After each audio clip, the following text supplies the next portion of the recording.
राधे राधे दोस्तों। और मेरे चैनल XYZ कहानी में आपका एक बार फिर से हार्दिक स्वागत है।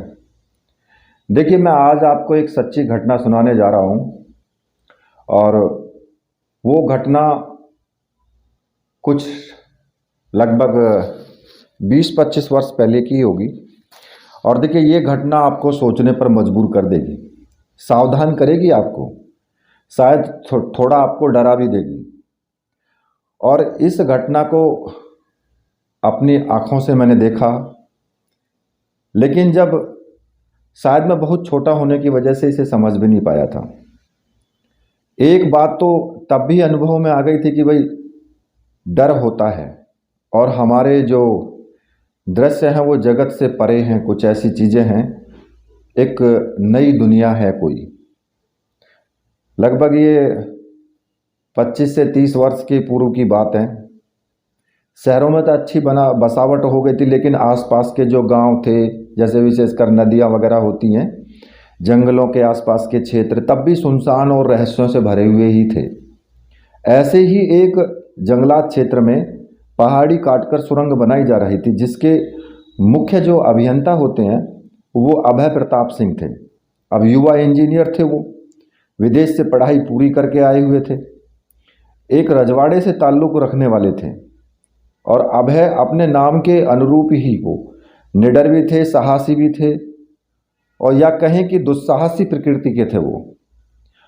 और इन जंगलों के विषय में आसपास की जो जनजातियां थी उनमें माना जाता था कि यहाँ आज भी डायने तंत्र साधना में रात्रि में जो है वो भली प्रकार से विचरण करती हैं, और चुड़ैलें जो थी वो अपना शिकार खोजा करती हैं यहाँ पर। उन जंगलों में जो है अभय प्रताप कभी कभी आधी रात तक भी साइड पर रुक जाया करते थे। उन्हें वहाँ के लोकल स्टाफ ने समझाने की बहुत कोशिश की, साहब आप शहर से हैं, बाहर पढ़े लिखे हैं, आपके लिए ये सब चीज़ें मनगढ़ंत भले ही लगें, लेकिन यहाँ सैकड़ों सालों से चली आ रही जो चीज़ें हैं वो भयानक सत्यता है। वो आप कम से कम कुछ लोगों को तो साथ रखा करें। अपने जो अर्दली मनोहर की इस बात पर अभय को मानो हंसी आ गई, और मतलब कि उनकी हंसी नहीं रुकी, और हंसते हंसते उन्होंने देखा कि मनोहर के चेहरे पर चिंता कम और डर ज़्यादा था। मनोहर, इतना क्यों डरते हो?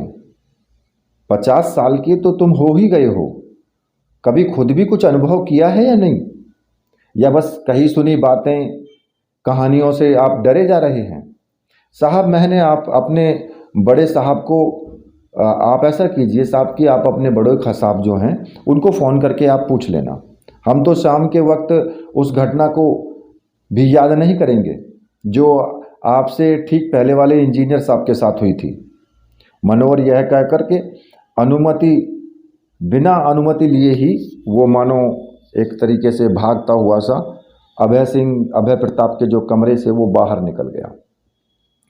हालांकि अभय इन सब बातों को जो है दिक्यानुसी जो है अफवाह जो होती है ना, उनको अफवाहों की तरह मानता था। लेकिन उसने भी सुन रखा था कि भाई उससे पहले वाले इंजीनियर ने इसी साइड से 1 किलोमीटर दूर जाकर जंगल में आत्महत्या कर ली थी। अब उसकी कोई ठोस वजह तो आज तक पता नहीं लग पाई।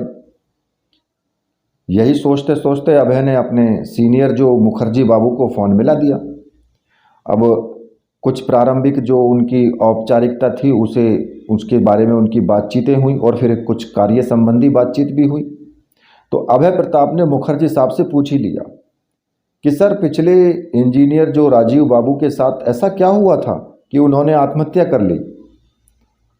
यहाँ के लोग जो बोलते हैं, तुम्हें कुछ ऐसा अनुभव हुआ, कोई मिला, कोई डर? मुखर्जी साहब ने बीच में ही बात को काटते हुए बोला। तो अभय को अजीब लगा, लेकिन बात संभालते हुए उसने कहा, नहीं सर, मैं इन फालतू बातों में यकीन नहीं रखता, पर मैं सोचने से भ्रम पैदा हुआ करता है ना, इसलिए मैं आपसे पूछ रहा हूँ। चलिए, मैं एक बार साइड संभाल लेता हूँ, और रात होने को है, और फिर कोई मजदूर वहाँ जाना भी नहीं चाहेगा। फ़ोन रखते हुए वहाँ मुखर्जी साहब के चेहरे पर चिंता की स्पष्ट लकीरें नजर आने लगी थी।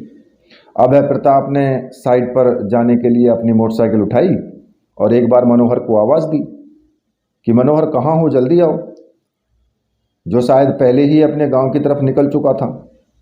कुछ सोचकर अभय अकेले ही साइड की तरफ चल दिया। अब रात के 9 बजने वाले थे। मजदूर लगभग 1.5 घंटे पहले ही वहां से सामान समेटकर पास ही बनाए गए जो इस अस्थाई जो पंडाल बना लेते हैं वहां पर वो लौट चुके थे। यह सुरंग बन जाएगी तो दूसरी तरफ के जो शहर से आने वाली जो दूरी है वो कम से कम 4 घंटे की कम हो जाएगी। अब यह सोचते सोचते जो है वो बाइसिकल पर अपनी पर एक तरफ खड़ी करके और पैदल ही वो साइड की तरफ चल दिया। हालांकि उसके हाथ में टॉर्च थी, लेकिन चांदनी रात थी और चांदनी रात में उसे उस टॉर्च के जलाने की कोई आवश्यकता भी नहीं पड़ रही थी। तो साइड पर पहुंचते ही अभय को लगा कि भाई कोई पीछे से उसकी तरफ आ रहा है। अभय को लगा कोई मजदूर या ठेकेदार अभी रह गया होगा इधर। पीछे मुड़ने पर देखा तो वहाँ कोई नहीं था, बस एक मादक सी खुशबू थी, जैसे चंदन कस्तूरी, न जाने कुछ अजीब सी जो मुग्ध कर देने वाली थी। अब अभय को हैरत तो हुई कि ऐसा कैसे हो सकता है। निश्चित रूप से कोई अभी अभी चल कर आया था और मुखर्जी साहब से हुई बातें उसके जो दिमाग में अभी भी गूंज रही थी। क्या तुम्हें भी कोई अनुभव हुआ जो उन्होंने बात कही थी? अचानक से अभय ने खुद को संभाला और अपनी नादानी पर वो हंसने लगा। कहा कि मैं तो समझ रहा था और कहाँ खुद ही मैं भ्रमित हो गया। मैं तो सबको ही समझा रहा था। तो साइड से वापस अपनी मोटरसाइकिल की तरफ वो आया और अभय जब एकदम वहाँ पहुँचा तो वो एकदम से चौंक सा गया। जैसे ताज़ा जो जूही होती है ना, जूही के कुछ फूल, 5-7 फूल और एक गुलाब उसकी मोटरसाइकिल की सीट पर रखे हुए थे। ये कहाँ से आ गए? हवा भी इतनी तेज़ नहीं कि भाई आसपास के जंगल में गुलाब जूही के पौधे भी नहीं हैं, ना ही उसने देखे हैं वहाँ पर, तो ये फूल कहाँ से आए? अब अभय को कुछ समझ में नहीं आ रहा था। उसने उन फूलों को सीट पर से झाड़ दिया और मोटरसाइकिल उठाई और पास ही बने अपने वन विभाग का जो क्वार्टर था वो वहाँ पर आ गया, जहाँ एक कमरे में उसके रुकने का इंतजाम था। अब क्वार्टर में लगे टेलीफोन से अभय ने अपने माता पिता, पत्नी, 3 साल की बेटी थी, उससे बातचीत की, लेकिन आज हुई घटनाओं का जिक्र वो सोचकर टाल गया। वो जिक्र उसने किसी से भी नहीं किया। रात को भोजन वोजन करके और वो 12 बजे अभय अपने बिस्तर पर लेटे हुए साइड पर हुई अजीबोगरीब घटना के विषय में वो सोचने लगा। कुछ देर बाद अचानक से फिर उसे वही तीव्र गंध आनी शुरू हुई। नींद से भरी आंखों में जो है दिन भर की वो थकान, शायद उस थकान ने इस लायक उसे नहीं छोड़ा था कि अब वह उठकर उस गंध के स्रोत को ढूंढ सके कि भाई ये गंध कहाँ से आ रही है। अब धीरे धीरे जो नींद के आगोश में वो डूबता गया और अभय को तो अंदाजा हो रहा था कि भाई खिड़की पर कोई साया खड़ा हुआ है, उसको देखे जा रहा है, लेकिन वो सो गया। अब जब सुबह उठते उठते 9 बज गए थे। अमूमन 6-7 बजे उठने वाला जो अभय था वो 9 बजे उठा, तो एक और आश्चर्य उसकी प्रतीक्षा कर रहा था। उसके सिराने वही 5-7 जूही के फूल और एक गुलाब का फूल बहुत करीने से सजे हुए रखे हुए थे। अभय को पहली बार कुछ चिंता सी हुई, लेकिन फिर स्टाफ या मनोहर की जो कारस्तानी समझ करके उसने उन फूलों को पास के ही जो एक कूड़ेदान रखा हुआ था उसमें फेंक दिया और तैयार होकर के और अपनी साइड पर वो निकल गया। अब साइड पर वो किसी भी स्टाफ या मनोहर से उसने पिछली रात की घटना की कोई चर्चा नहीं की। शायद वो उस आदमी को रंगे हाथों पकड़ना चाहता था जो उसे डराना चाह रहा था। और दोपहर की चाय का वक्त हुआ तो सारा स्टाफ, मजदूर सब पेड़ों के नीचे सस्ताने लगे। आज सबको अभय प्रताप का व्यवहार अजीब सा और बदला बदला सा लग रहा था। मनोहर ने देखा अभय की आंखें भी कुछ अलग और ऊपर चढ़ी हुई सी लग रही थी। साहब कल रात सोए नहीं क्या? मनोहर ने पूछ ही लिया। तो हाँ में जवाब दिया। तो ये जो अभय बोले कि हाँ, तो ये तुम्हारी कारस्तानी है मनोहर, मुझे समझ जाना चाहिए था कि तुम मुझे अपनी कहानियों पर यकीन दिलाने के लिए ऐसा कुछ भी करोगे। Well done. अब तुम्हारा जो प्रयास है वो अच्छा है। अभय बोले जा रहा था और मनोहर बस उसकी आंखों को पढ़े जा रहा था जो पथरा सी गई थी। अब चाय का ब्रेक कुछ 30 मिनट का हुआ करता था, जिसे मजदूर स्टाफ जो था वो 45 मिनट तक खींच दे देता। और ये होता भी है कि भाई 40 मिनट का होता है, 45 मिनट 50 मिनट मजदूर लगा ही देते हैं। अब ऐसे में अभय प्रताप सिगरेट लेकर के और कुछ जंगल की तरफ चला जाया करता था। आज भी उस तरफ बढ़ते हुए अभय ने सिगरेट जला ली और कस खींचते हुए वो चलने लगा। मनोहर हरकतों को सोच करके कि भाई वो मनोहर ऐसी हरकत कर रहा है कि वो फूल इस तरीके से मुझे डराने की कोशिश कर रहा है, तो वो मुस्कुराने लगा मन ही मन। अभी कुछ 300 मीटर ही चला होगा कि फिर वही तेज जो सुगंध थी, मुग्ध करने वाली मादक गंध। अभय ने चारों तरफ तेजी से घूम करके देखा कि कहीं ये मनोहर की कारस्तानी तो नहीं है, लेकिन दूर दूर तक उसे कोई नजर नहीं आया।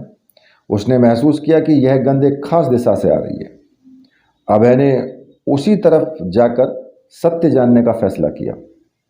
उसी तरफ वो चल दिया। अब चलते चलते जैसे जैसे वो आगे बढ़ता जा रहा था, गंध तेज होती जा रही थी, मानो कि सर फटने लगे खुशबू से।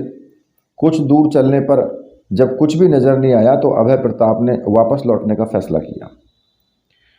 अब उसे जंगल में आए 1 घंटे के करीब हो गया था और मजदूर स्टाफ उसे खोज रहा हो, यह सोच करके अभय तेजी से वापस चलने लगा।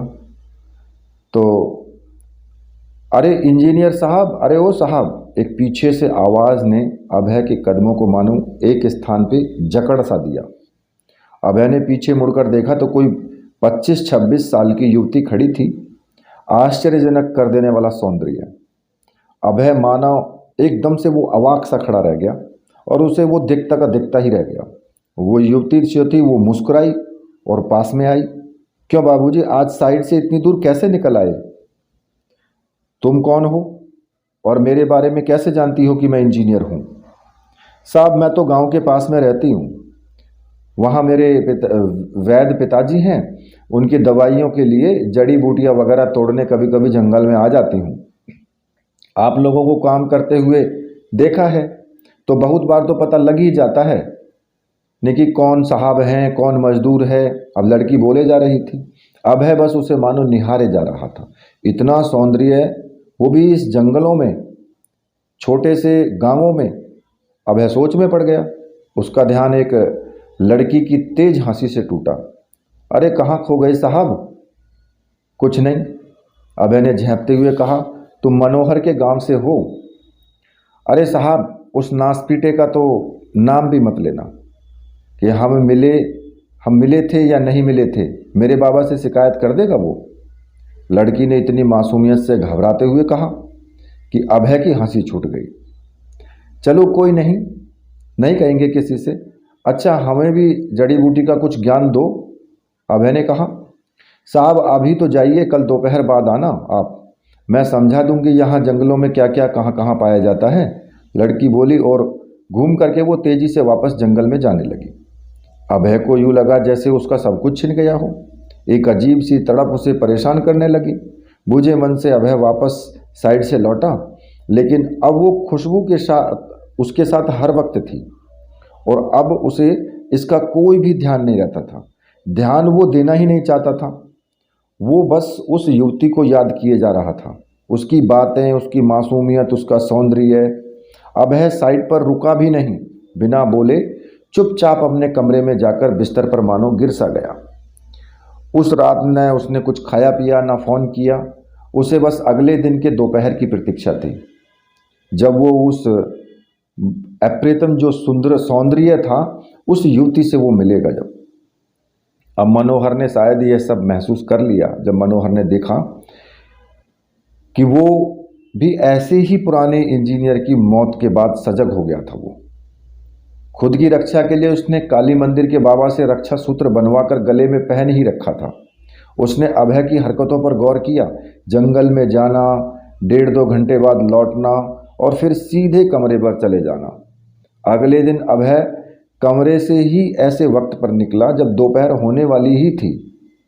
उसका एक ही उद्देश्य था, जल्दी से जल्दी उस युवती से मिलना। उसे मानो वो एक अंदर से एक हुक सी उठ रही थी उसको, जैसे कि उस युवती को वो कई जन्मों से जानता हो, जैसे वो कोई अनजान नहीं है, उसके ही एक शरीर का कोई भाग हो।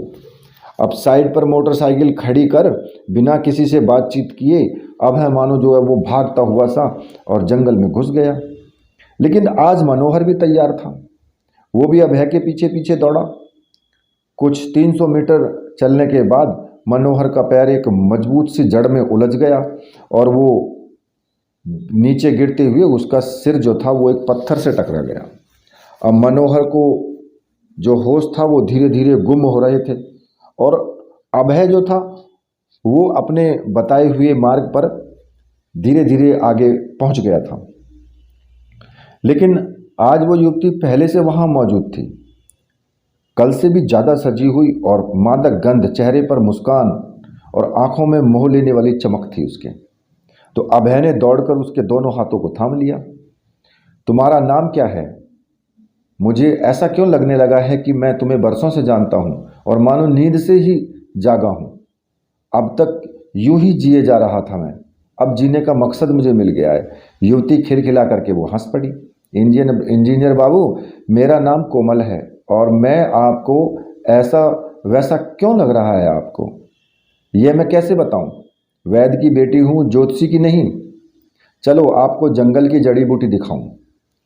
अब अभय जो था वो मंत्रमुग्ध सा उसके साथ साथ चलने लगा। दोपहर की शाम हो गई। कोमल बोले जा रही थी लेकिन अभय सुन नहीं रहा था। उसके जो चक्षु थे, जो आंखें थी, उसके सिवा कोई भी उसकी इंद्री का कोई भी अपने ऊपर कंट्रोल नहीं था। केवल आंखों पर उसका कंट्रोल था, बस वही देख रही थी। वो बस अपलक कोमल को देखे हुए जा रहा था। प्रेम हो गया इंजीनियर बाबू, ऐसे न देखो आप, कोमल ने कनखियों से अभय की तरफ देखते हुए कहा।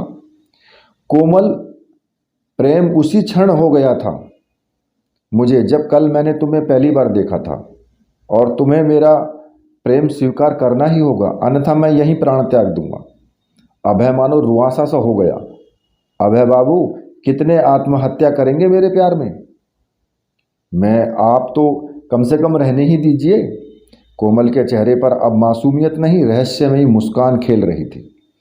इसका मतलब तुमको मेरा प्रेम स्वीकार है? अभय चहकने लगा। उसकी 2 ही दिनों में मुर्दा हो चुकी आंखों में जो है एकदम से चमक आ गई। यदि मैं 2 ही दिनों की मुलाकात में हाँ कर दूं तो आप मेरे चरित्र को हीनता की दृष्टि से देखेंगे अभय बाबू? कोमल ने छेड़ने के अंदाज में पूछा। तुम्हें मैं देवी की तरह पूजूंगा कोमल, मेरे जीवित रहने का आधार ही अब तुम हो। अभय घुटनों पर आ गया था कहते कहते। कोई और यह सब देख रहा होता, मनोहर यहाँ होता, तो शायद यह आश्चर्यजनक घटना लगती उसको। बिना किसी को जाने, बिना सत्य परखे, 2 ही दिन मुलाकातों में एक व्यक्ति किसी युवती को प्रेरणा निवेदन कर रहा है और कितनी आसानी से वो मान भी गई। लेकिन वहाँ कोई और नहीं था देखने को। मनोहर तो बेहोश पड़ा था वहाँ, और दूसरे किसी को अभय पर जरा भी कोई शक ही नहीं था। तो कोमल ने पिछले दिनों की तरह ही जो गोपनीयता की शर्तों के साथ उससे विदा ली कि भाई किसी को तुम्हें बताना नहीं है। अब बुझे मन से ही सही, अभय जो था वो खुश होकर के वापस लौट रहा था। वापस साइड पर आया तो मनोहर के साथ हुई घटना उसे ज्ञात हुई कि भाई वो फिसल करके गिर गए। और जब पता चला कि मनोहर उसका पीछा करते हुए गिरा था तो अभय को बहुत हंसी भी आई। उसने कहा कि अरे भाई, मुझे कुछ नहीं हुआ है और आज से तो समझो मैं जिंदगी जीना शुरू किया हूँ। तुम अब मेरी चिंता मत करो मनोहर, अभय बोलता जा रहा था। और मनोहर उसकी पत्थर सी आंखें पढ़कर सहम सा रहा था। ऐसे ही पिछले आंखें जो थी पिछले वाले इंजीनियर की हो गई थी। उसे याद आने लगी वो 6 महीना पहले की घटनाएं। क्या मैं खुलकर बात करूं? साहब बता दें कि उनको क्या अनुभव हो रहे हैं। मनोहर सोच ही रहा था कि अभय ने टोकने के अंदाज में कहा, मैंने बोला ना, मेरे बारे में मत सोचो। और पिछले इंजीनियर की जो बातें थी उनको याद कर रहे हो क्या? अब मनोहर के अब पसीने छूटने लगे कि साहब को कैसे पता मैंने क्या सोचा। साहब अब अपने काबू में नहीं रहे हैं। सोचते सोचते मनोहर उठा और गांव की ओर निकल गया। अगले दिन उसने पत्र भिजवा दिया कि वो अब काम पर नहीं आएगा, कोई दूसरा अर्दली आप ढूंढ लीजिए। खैर, अभय के जीवन में मानो अब नए पंख लग गए थे, जिस पर वो कोमल के साथ पूरी तरह अलग ही दुनिया बसाने के ख्वाब बुनने लगा था। अब धीरे धीरे दिन बीतने लगे। अभय रोजाना जंगल में दोपहर में जाता और शाम बाद लौटता। बहुत खुश दिखता था, लेकिन आंखें पत्थर हुए जा रही थी। वापस लौट आने के बाद भी उसके इर्द गिर्द एक तेज खुशबू रहा करती थी, जो अब अन्य लोगों या मजदूर वगैरह को भी महसूस उसको करने लगे थे। घर बात किए हुए भी उसे 3 हफ्ते हो चुके थे। उसे अब सिर्फ कोमल ही चाहिए थी। वही उसका जीवन थी और वही उसका सब कुछ। एक दिन जब वो जंगल में उस स्थान पर गया जहां रोजाना कोमल मिला करती थी, तो वहां एक वृद्ध कुरूप औरत बैठी हुई उसको मिली। बदबूदार झुर्रियों वाला शरीर, लंबे काले सफ़ेद बाल और आंखें ऐसी गहरी सी जिनको देखने से डर लगे। लेकिन अभय कोमल के प्रेम जाल में ऐसा फंसा हुआ था कि कोई भी अन्य भाव उसे अब महसूस ही नहीं होता था, डर भी नहीं। ए माई, यहाँ एक सुंदर सी युवती को देखा है क्या? कोमल नाम है उसका। अभय ने उस बुढ़िया को झकझोरते हुए पूछा। ए माई, बताना, बोलना। अब अभय को झुंझलाहट हो रही थी। वो बूढ़ी कुछ भी नहीं बोल रही थी। ए बूढ़ी, पागल है या गूंगी बहरी, बताती क्यों नहीं? अब की बार उस बुढ़िया ने चेहरा उठाकर अभय की तरफ देखा, घिनौना डरावना चेहरा। अभय बाबू, आओ मेरे पास, अपनी कोमल के पास। बुढ़िया ने हंसते हुए हाथ अभय की ओर बढ़ाया। अभय पीछे हटा। ए दूर हट मुझसे गंदी बुढ़िया। बुढ़िया उठी और एकदम से जवान देह में परिवर्तित होकर कोमल के रूप में आ गई। अभय के आश्चर्य का ठिकाना न रहा। कोमल, ये क्या था? कोई जादू का या नज़र का धोखा? यह तुमने ऐसा क्यों किया? तुम वैद्य की बेटी हो या जादूगर की? कोमल ने रहस्यमयी अंदाज में कहा। आज से मैं तुम्हारे साथ ही रहा करूंगी अभय बाबू, हर वक्त। तुमको कोई ऐतराज़ ना हो तो अभी भी मना कर सकते हो। अरे मैं क्यों मना करूंगा, लेकिन तुम्हारे घर वाले, यहाँ लोग क्या कहेंगे? अभय को आश्चर्य भी हो रहा था और साथ में खुशी भी थी। मेरे घर वालों को छोड़ो, और यहाँ भी कोई कुछ नहीं पूछेगा और ना ही तुमसे कोई कुछ कहेगा। तुम बस यहाँ के लोगों के सामने मुझसे बात मत करना कि मानो मुझे जानते ही नहीं हो, ऐसा व्यवहार तुम करना। और वैसे भी सब लोग 7 बजे तो यहाँ से चले ही जाते हैं। कोमल को यह बात अभय की बहुत अच्छी लगी। मोहपास में बुरी तरह बंधा हुआ वो बेचारा ये भी भूल गया कि एक जो अभी जो उसका सौंदर्य है, जो सुंदर युवती है, वो अभी अभी एक घृणित स्वरूप में जो विभिन्न भेष लिए हुए बैठी हुई थी। अब कोमल अभय के साथ साइड पर ही आ गई और एक तरफ जाकर बैठ गई। अभय ने उसके कहे अनुसार उसके तरफ देखना तक बंद कर दिया था, ताकि कोई उन दोनों के संबंधों पर प्रश्न न उठाए। इस तरह से अब कोमल 24 घंटे अभय के साथ रहने लगी। दिन में वो दूर दूर बैठकर और रात्रि में अभय की जो है कमरे में ही वो रहने लगी। इस तरह 15 दिन बीत गए और लगभग 1.5 महीने से अभय ने घर पर एक बार भी फ़ोन नहीं किया था। घर से जब भी फ़ोन आता था तो काम का बहाना बना करके 1 मिनट में वो फ़ोन काट दिया करता था। और उसका यह व्यवहार जब घर वालों को खटकने लगा तो आखिर में उसके पिता ने निश्चय किया कि साइट पर जाकर वो स्वयं जाकर के अभय से मिलेंगे। अब अभय के पिता और जो मेरे ताऊ जी के अच्छे मित्र थे वो, और दोनों ही अपने रिटायर जीवन की जो शामें थे वो लोगों के अपने साथ में बैठ करके भजन आदि करके वो बिताया करते थे, जो मेरे ताऊ जी थे। तो मेरे ताऊ जी स्वयं भगवान शिव के परम भक्त थे, उच्च कोटि के ज्योतिषाचार्य भी थे। अब अभय के पिताजी ने ताऊ जी से आग्रह किया कि वो भी साथ में चलें। तो ताऊ जी सहर्ष तैयार हो गए और अगले दिन दोनों जीप लेकर के उस जंगल की साइड की ओर रवाना हुए। ये यात्रा अभय को बिना बताए की जा रही थी, लेकिन कोमल ने रहस्यमय अंदाज में उसे पहले ही बता दिया था कि तुम्हारे घर से आज कोई आ रहा है, भोजन आदि की व्यवस्था करो और मैं दूर से देखूंगी, मेरा जिक्र मत करना।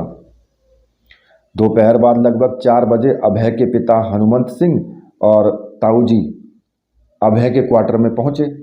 उनको अभय सामने से स्वागत में आता दिखा, प्रसन्न, लेकिन 2 महीने में ही पहले का 80 किलो का वजन का वाला जवान आज लगभग 55 या 58 किलो का बहुत ही हल्का, मतलब जर्जर सा शरीर, आंखें किसी मुर्दे जैसी, नाखून बड़े हुए, देह से अजीब दुर्गंध सी निकल रही थी और फिर भी वो प्रसन्न और अजीब सी मस्ती में।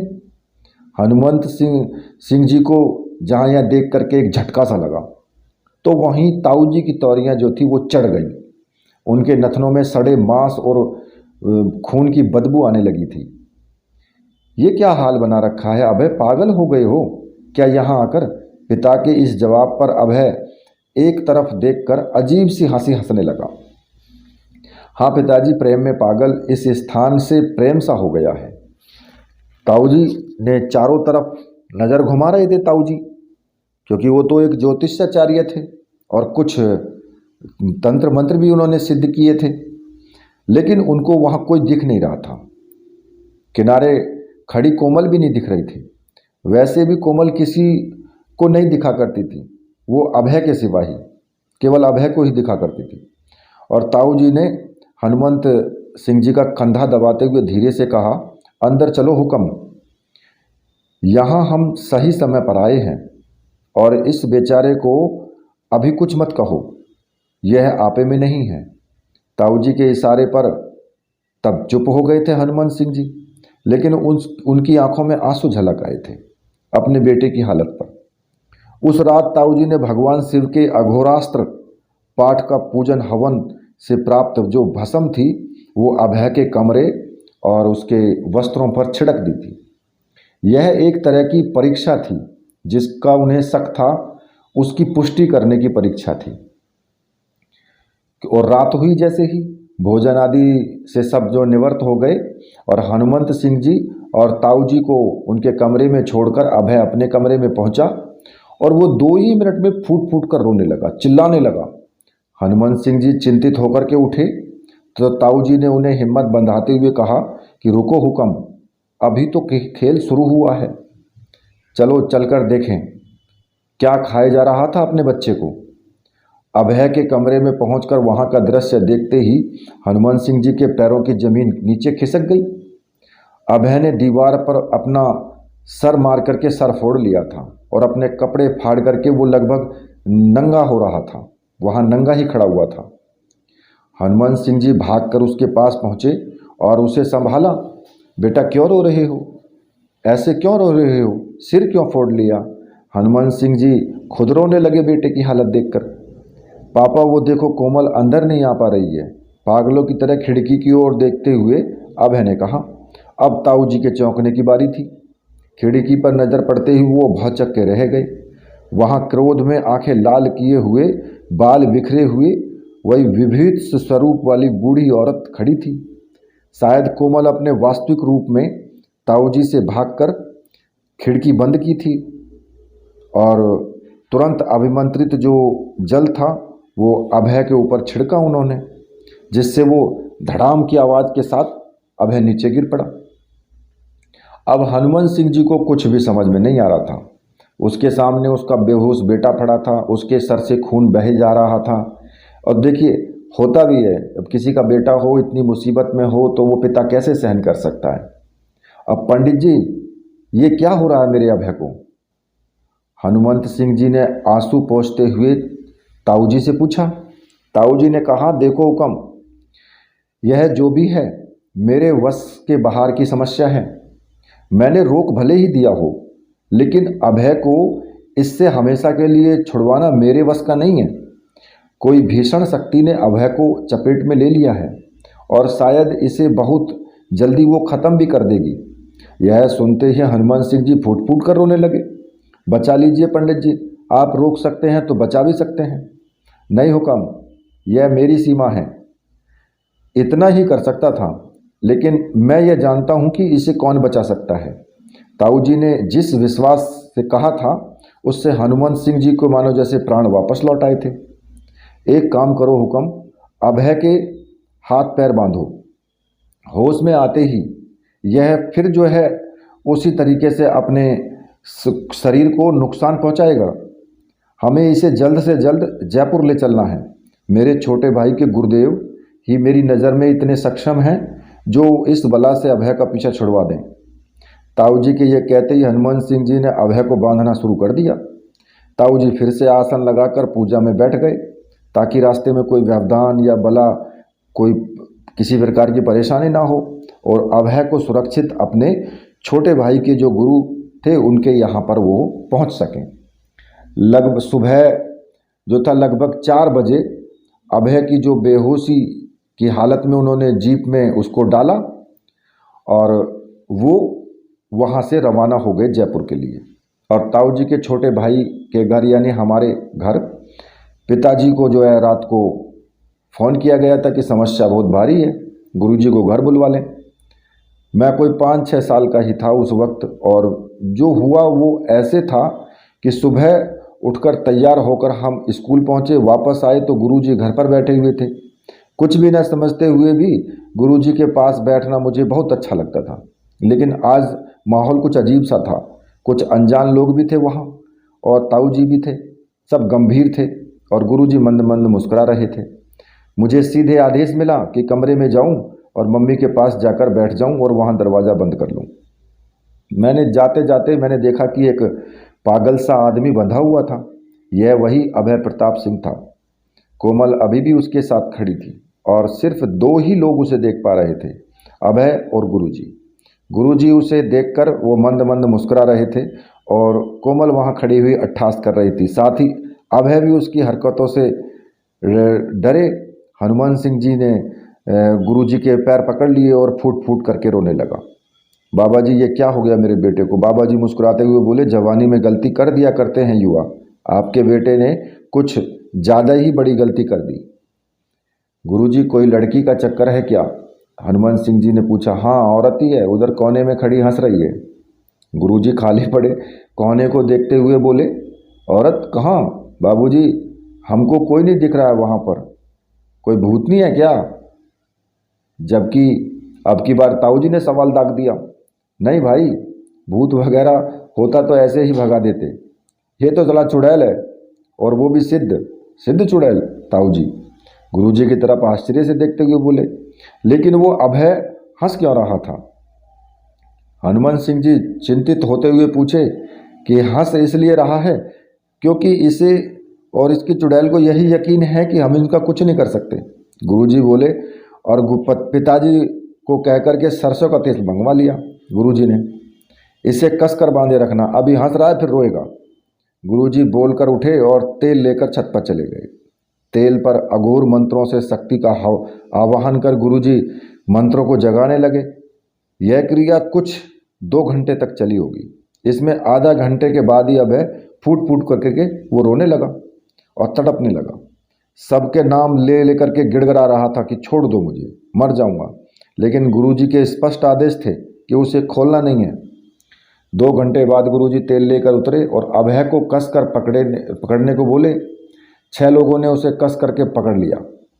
तब गुरुजी ने वह तेल उसके दोनों नथनों में, कानों में, आँखों में डाला।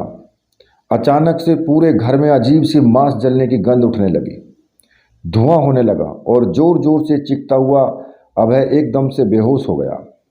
खोल दो अब इसे, यह ठीक है, गुरुजी हंसते हुए बोले। गुरुजी ने यह हंसते हंसते अचानक रोने कैसे लगा था? पिताजी ने पूछा। बेटा, पहले ये इसलिए हंस रहा था कि ये बूढ़ा क्या बिगाड़ लेगा, लेकिन अब इसकी मासूका को दिख गया था कि अब ख़त्म होने का समय आ गया है। अब बिछड़ने के गम में दोनों रोने लगे थे। फिर गुरुजी ने बताना शुरू किया, यह चुड़ैल वही जंगलों में 100 साल पहले से रहती है और हर 4-6 साल में एक युवक को मार कर ले जाती है। अब इसका कल्याण होना होगा और अभय का जीवन अभी बाकी था, इसलिए यह सब हुआ। आगे ऐसा ना हो इसके लिए मैं प्रबंध कर देता हूँ, क्योंकि एक बार ऐसी घटना होने पर हमारा जो ऊर्जा कवच होता है, जो ऑरा होता है ना, वो खंडित हो जाता है, और जिससे भविष्य में भी ऐसी घटना होने की संभावना रहती है। तो देखिए दोस्तों, ये पिछली कहानियाँ जो मैंने आपको सुनाई हैं, उस कहानी की तरह ही लगभग सत्य है ये कहानी। इसमें केवल पात्र बदल दिए गए हैं, नाम बदल दिया गया है और जगह बदल दी गई है। और जो अभय प्रताप सिंह है वो आज भी सामान्य गृहस्थ जीवन जी रहा है। तो देखिए, ये जो कहानी है, ये कहानी आपको कैसी लगी? अगर कहानी आपको अच्छी लगी है तो फिर चैनल को सब्सक्राइब कीजिए, कहानी को लाइक कीजिए, शेयर कीजिए और मेरे साथ बोलिए राधे राधे।